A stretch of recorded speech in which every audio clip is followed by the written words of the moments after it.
engineering so ordinary, so overlooked, so painfully simple, that the world barely noticed it.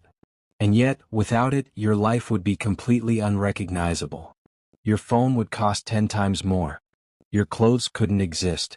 Your food would be seasonal. Your city might not exist at all. Entire nations would be poor. Entire superpowers would never have risen. Entire industries would never have been born.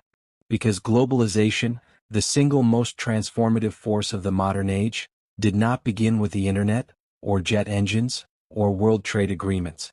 It began with a box. A rectangular steel box.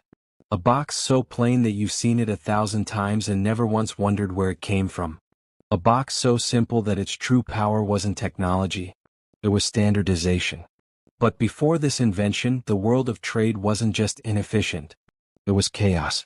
To understand this revolution, we must first travel back to the world before the container, when global shipping was a mess of rope, wooden crates, sacks, barrels, sweating laborers, endless delays, rampant theft, and unimaginable inefficiency.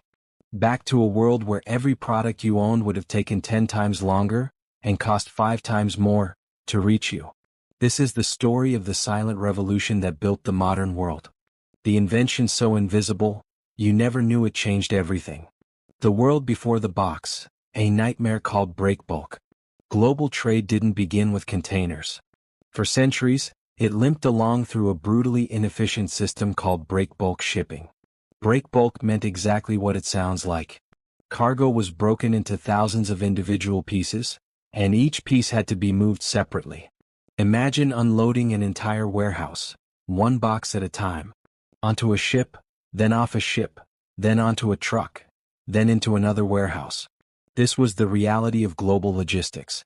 A single ship could carry hundreds of thousands of separate items, and every one of them had to be manually handled by dockworkers known as longshoremen.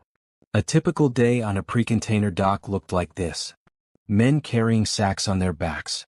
Crates being rolled across shaky planks. Barrels hoisted by ropes. Boxes scattered everywhere. Forklifts weaving dangerously between piles. Goods rotting in the sun. Cargo going missing. Fights between labor unions, ship owners, police, and gangs.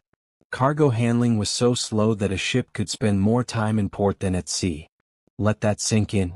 A vessel might travel across the entire Atlantic Ocean faster than it could unload its cargo once it arrived. Costs were astronomical. Delays were constant. Theft, called the daily pinch, was an expected part of the process. Insurance companies factored in disappearance as a normal fee. And the